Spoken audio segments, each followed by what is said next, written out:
Let's start, though, with the premise of this session. How did we get here? A year ago, Bitcoin was still a punchline for a lot of people, especially in financial services. In the past few months, even, it seems like a lot of established money managers have gotten a lot more serious about facilitating Bitcoin ownership for themselves and their clients. Have we reached some sort of tipping point into acceptance or grudging acceptance? And if so, what happened?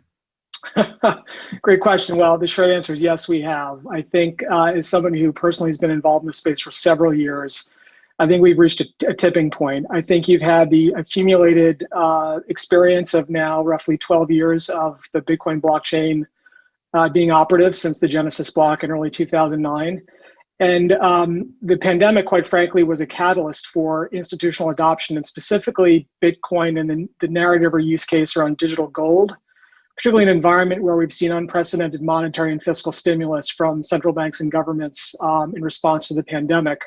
And I think what we've seen is you've seen an acceleration of institutions that were studying and evaluating the space who quickly moved to operationalizing it in that, call it macro context or backdrop. And we have not seen that demand or interest abate at all, given that we continue to operate in the same macro environment, if not one that's more expansive as we were a year ago when all this started.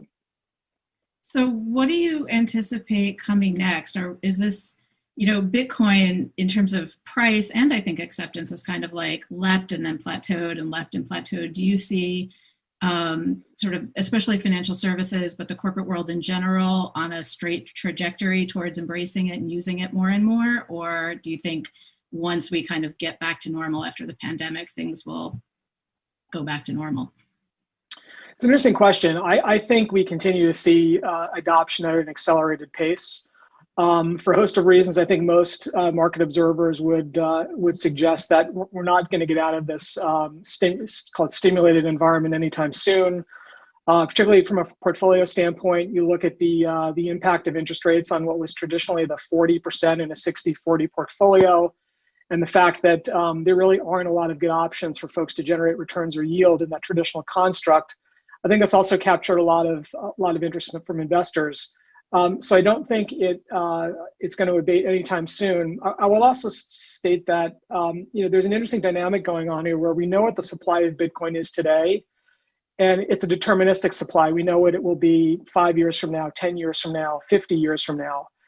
And that's fairly unique as far as financial assets are concerned. At the same time, we still don't know what the demand function is for the asset class. While we've seen a real acceleration of demand, I think most market observers would say we're still in the very early innings, or perhaps moving out of the early adopter phase into later, more majority phases of adoption. And I think it's really that demand function against that fixed supply function, which will determine where the price of the asset goes over the medium term.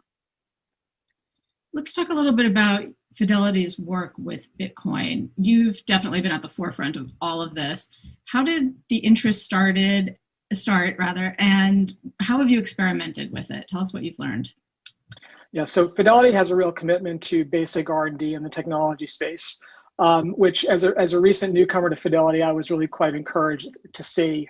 Now we're looking at things like quantum computing. Before 5 years ago, we were looking at blockchain. And I think our hypothesis then was that it's a new operating system for financial services. It is a way to potentially move value around the planet more efficiently on a more automated basis with certain types of features that would not be possible in a more traditional framework. And that was really how we started looking at the technology. I don't think we had a native view on Bitcoin versus other assets, but we felt very strong that the technology was an enabler. And we began mining Bitcoin. We ran interesting experiments in the company cafeteria, allowing employees to buy food with Bitcoin for a whole list of reasons. My guess is those weren't very successful given the propensity of Bitcoin owners to want to hold the asset and not spend it. But it really gave us a sense of what the art of the possible was for the asset class and for the technology. And we still believe that while Bitcoin is effectively the gateway to this new technology world, we think there are a much broader set of use cases and value drivers over the long term for the technology. Yeah, that Bitcoin in the cafeteria story is legendary. I love that one. What about your work beyond Bitcoin? You've talked a lot about the sort of the technology behind cryptocurrency. What else are you doing there? I think you have a blockchain incubator. You've been working on open source protocols. Tell us a little more about the technology aspect of it. We do. So we that initial R&D effort that gave birth to the business that we now have at Fidelity still continues and is looking at a number of things. We have folks in that what's called the Fidelity Center for Applied Technology that are thinking about ways to contribute to the open source projects around Bitcoin specifically to help make the protocols more secure.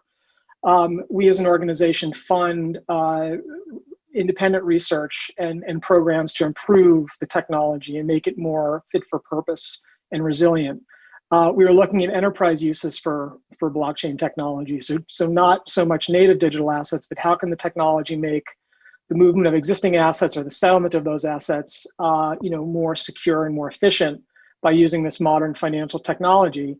And those developments will increasingly inform our commercial agenda in terms of how we think about bringing some of these capabilities to our clients. So we've got a couple of great questions already. Michael wants to know, how can we be assured that the supply of Bitcoin is actually limited? And what's to stop someone from creating new Bitcoin and diluting the market? Maybe you can also talk a little bit about some of the other cryptocurrencies here too. Sure. So the first thing I would say is that the different protocols have different what are called inflation rates or issuance rates in terms of whether the supply of tokens is capped or uncapped. And that really depends on the actual blockchain. In the case of the Bitcoin blockchain, this concept of 21 million Bitcoin is codified into the protocol. And when you think about the computing power, the mining power effectively that's used to validate transactions on the network, it would require a coordinated effort to effectively take the network over to change that issuance algorithm or protocol. And doing so would be extremely expensive, both in time and dollar terms. So most market observers would say that it's highly unlikely that would happen. But again, there are other protocols that do not have capped supply. And it's one of the reasons why Bitcoin is seen as being digital gold or an aspirational store of value where perhaps other digital assets may not be. So another question from Douglas is, are there any examples of institutions actually using a cryptocurrency? And how does their actual use affect the price of the underlying currency? So the answer to the first question is obviously yes, many. Maybe you can give some examples and talk a little bit about the price effect.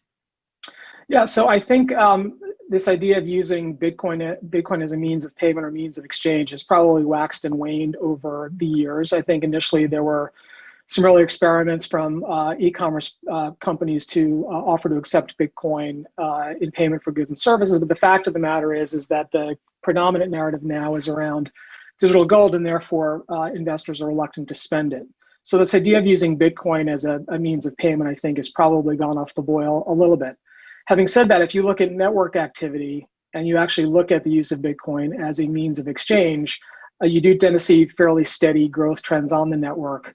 And you tend to see them in economies or parts of the world where maybe the existing fiat currency is somewhat unstable, or you're in a hyperinflationary environment where, ironically, Bitcoin could be seen as a more stable value asset and means of exchange.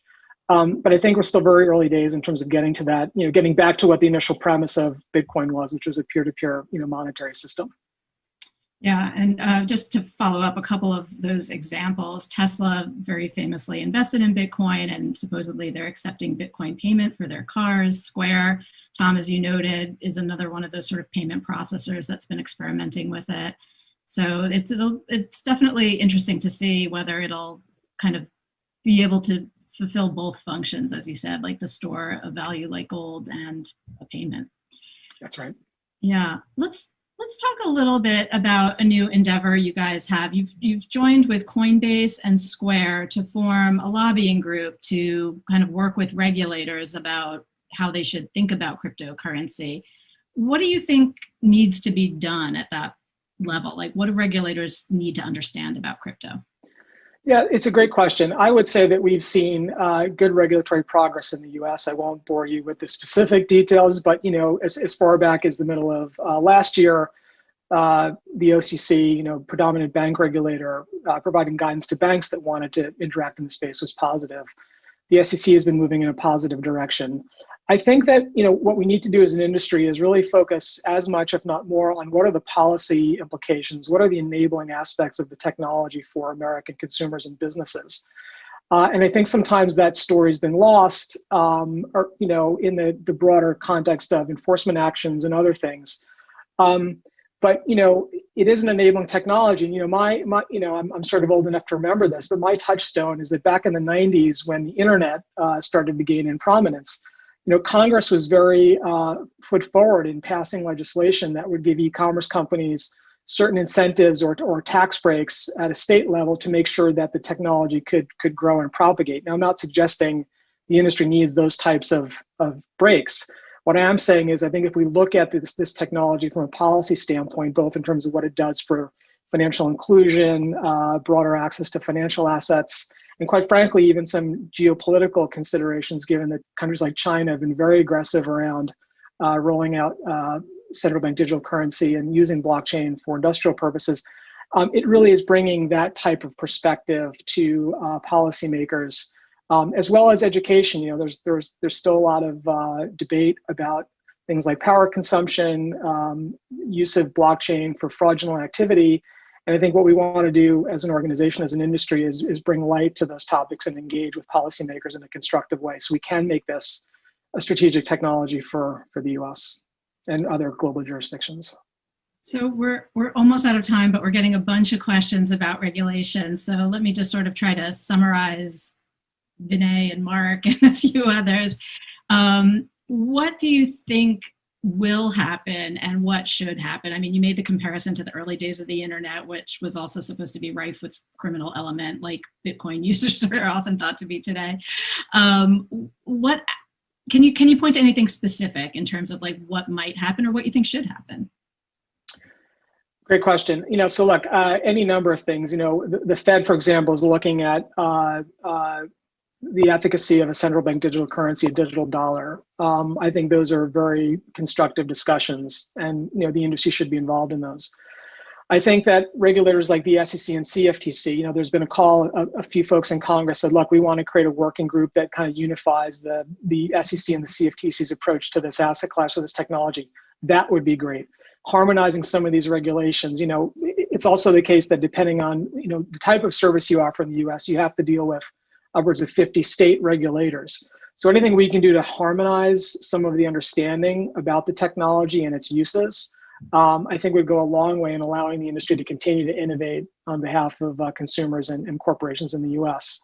So I don't have anything specific other than that type of engagement and focus on, constructive outcomes. We're looking forward to that type of engagement.